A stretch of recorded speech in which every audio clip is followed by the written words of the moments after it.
Hey, folks, welcome back to the Land Fixer podcast. I'm your host, Logan Swanson, where we talk all things land, not just flipping. Um, but today we are having a land flipping centric podcast. Um, I went into a few Facebook groups a couple weeks back, and I've been advised by a mentor of mine that I need to give back um, for free uh, to the community of people that helped make me, I don't know, I wouldn't say successful, but independent and free. And that is the land flipping community. Um, so I went into Facebook and I posted that I am willing to do, 20, 30-minute phone calls with anybody in land flipping, and regardless of where they're at, and do anything in my power to give them guidance or advice. And I got lit up. I'm still getting lit up. My DMs were full, tons of comments on the posts. And so I tirelessly engaged in phone calls. It kind of felt like I was one of those old radio talk show hosts who had people call in. um, so, what's your land problem? And I don't feel like I'm maybe uniquely qualified to answer every single question. But I have a fair bit of experience in most facets of land. So I did my best. I sort of tabulated what people were struggling with in our industry today. And I found some compelling threads through these conversations that I wanted to talk about. So, first, I would say 80-ish% of the folks that I spoke to were struggling in acquisitions. Um, that's understandable, right? What are we all doing? We are all trying to find the deal, the sweet deal. And I am not, some of this stuff I'm going to say may seem like it's harsh or critical towards gurus who have education courses that they sell. I have gone through one guru, and though I think it was maybe an okay education, it was what I needed. So I still believe to this day that if you are a self starter, a problem solver, and a creative thinker um, with a strong will and the ability to manage your emotions well, you can probably still be successful in this industry. You don't even really need to pay anyone to teach you. The information is free out there. You can go find it. But it does help to have somebody synthesize that information. Now there's people that are selling compelling courses that are self-taught for, I mean, some are giving away for free, some are $100. I mean, it's not hard to find. The reason you may work with a coach or a guru is because for you, you don't need to spend a year banging your head against a wall trying to reinvent the wheel when these problems have already been solved and someone's gone through them. So again, I don't have anything wrong with gurus or coaches. Um, the issue with creating a kind of one size fits all approach to this business and then teaching it to a bunch of people is one, it is difficult to adjust it to market conditions. Um, and in our industry, I believe, the way you find success now is one of two ways. One, you either have enough capital, systems, and expertise where you can mail all over the place. There are still people finding a lot of success doing this. They're working multiple states, multiple counties within multiple states. Um, and they have their metrics dialed into the point where if they're sending 10,000 pieces at 50 cents a piece, they know that their overhead on any deal is 5,000, and they can find a deal that's going to throw $50,000 worth of profit, and that's a good investment. Um, where that becomes difficult is for the people that come into this industry with limited access to capital, and that is a lot of the folks that I talk to. Um, the other way, which I think is a more suitable solution for folks like this, is actually to niche down. This is nothing new. It's about spending a lot more time on the front end of building your list, of identifying what types of properties you want to buy, only mailing properties that you actually want to buy. And my big suggestion is spending time to handwrite letters, or excuse me, the envelopes and hand stamp the envelopes. We, I think, have the most basic kind of caveman approach to acquisitions that you can do, and it yields us relatively predictable results. It used to be probably 3 years ago, we were buying a property for every 100 pieces we sent out. Um, Now it's kind of more like 500, right? So market conditions have affected everybody, even the folks that are very diligent in the front end of putting together their blind offers. Um, that and the other reason I feel like acquisition people are suffering in acquisitions right now is they start with that limited capital and they learn the way that people with less limited capital are going about things. And what happens is you end up dumping too much of your capital into just mailers. And if you are not really dialed in how to do that process, you can waste a lot of money in mail. I've spoke to people that have been sending 10, 20, 30, 40,000 pieces a month and getting two or three properties under contract. And when I kind of walked them through how that works financially in their business, it was not ideal. So, acquisitions, I'm not going to take a deep dive into acquisitions because everyone does it different, and I don't believe that I am the best at it. I think I am good enough for what we do. Our goal is to not have hundreds of properties anymore. Our goal is to try to have anywhere between 5 and 10 properties in our inventory that I myself can focus on so that I don't need to hire a team, so that I don't need a bunch of VAs running around. And we operate in a tight market so that I don't have to be continually finding new title companies or new brokers or any of that stuff. We stay where we know, where we've been successful in the past, and we re-leverage the sort of people that are necessary to run this business. You know, if we buy a property in a county we've worked 5 times, we already know the title company, the broker, the surveyor, the land clearing guy. We just go into our Rolodex instead of hitting Google and pounding the streets. Um, so, piggybacking off of acquisitions being the chief issue, the second is accounting. And really not like the detailed accounting, like what do we do at the end of year, but more like budgeting.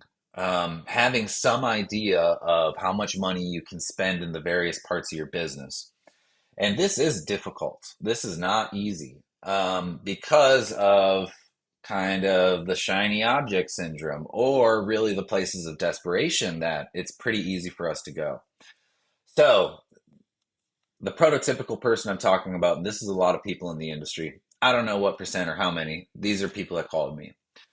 Um, a lot of people sunk the vast majority of their money that they had to start in mailings and maybe acquiring a few kind of dud properties out of desperation because they sent the mail, and if they didn't buy anything, that feels like the mailer was wasted. So that kind of puts pressure on them to go buy a deal that may not be a great deal, but they didn't want to waste the mailer. Like I understand this kind of emotional turmoil because I've been through it. I've had very unsuccessful mailers. I've bought stinky properties. None of I might have one property that lost me money. I used to say none, but I think I have one property that lost me money.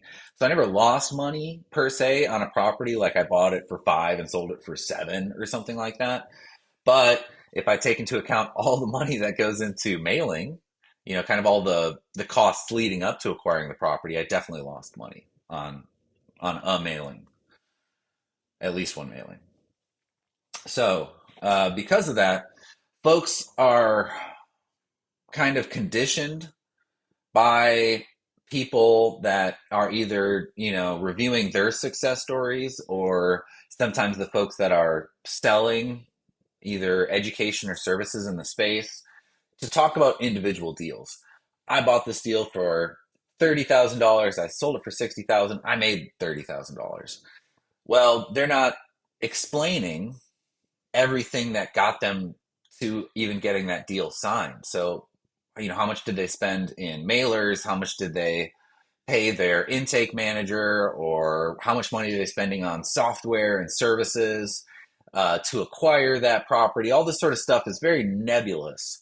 So I provided folks with a few kind of rules that we operate in our business. One, you cannot do a deal with less than $10,000 profit, in my opinion. If you spend $5,000 in mailers and then another $1,000 in uh, whatever VAs, transaction management, anything else, and then you're paying a title company and you're selling with a broker, like you can eat up $10,000 in any deal just in kind of that soft cost, especially if you're only getting one deal per mailer, which I heard a lot of, or no deals per mailer. Kind of scary. Um, so then they buy a property that has, say, $5,000 profit, and I guess it's better than nothing, but it's not enough to offset all the costs that went into the deal. Um,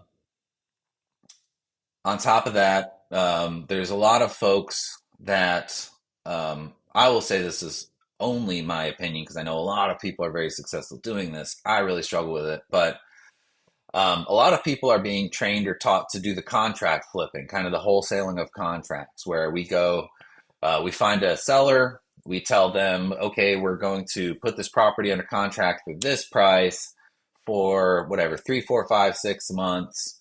And then once we find a buyer, I don't know if they make this transparent or not, but once we find a buyer, then we will send it to a title company and we'll double close. And these transactions are getting even more complicated sometimes, where their end buyer is actually buying the property owner finance. So they're incorporating a note buyer who's going to buy the note that's generated at the close. And then you have like four parties at the closing table for a $40,000 property or $100,000 property or something like that. And it's wild. Um, and a lot of opportunities for that to go sideways. But what does that do? It spares you the acquisition cost. Um, this is kind of a tough thing to train someone who's new to real estate in general to do well. There's a lot of relationship management going on. You need to be very selective with what title companies you use, what's verbiage is in your contract, all that stuff. So we don't typically engage in it. And I really think that's kind of one of the hardest ways to start, as opposed to maybe just work smaller deals when you start. At any rate, I seem to have spoken to a lot of folks that followed that process, got a ton of properties under contract. Um, and not only is that transaction really hard, but if they are not very conservative with their retail value, there's a good chance that this deal's never going to close. And they're kind of stringing the seller along for months at a time. Um, I don't know. I don't feel good about that. But the way this sort of looks is, I think I haven't gone through this sort of training, so I could have some errors here, but I believe the understanding is like if you can squeeze $10,000 out of a contract, it's worth signing. But and I maybe that's true, right? Because you're not paying for the acquisition of the property. But where that gets really muddy is if you're overly optimistic in the retail value of whatever that property is, or you're assuming there's a cash market for that property, um, but you're in an area where most transactions are owner finance at this point, or that price point is most commonly an owner financed transaction. So if you have, say, only $10 or $20,000 worth of potential profit in the deal, one, you could have just overshot your retail value, and you might be buying it for market or have it under contract for market. And if that's the case, you're going to have a hard time selling this property. But two, you could be in a situation where maybe you do find an end buyer, but it's an owner finance buyer, and you don't have enough room for a note buyer to come in and save the day. And you're also sometimes having to give money away in transactional funding and all sorts of stuff. So it appears to me this is one of the more complex strategies to teach anybody, especially a newcomer, into real estate. So a lot of people are struggling with this.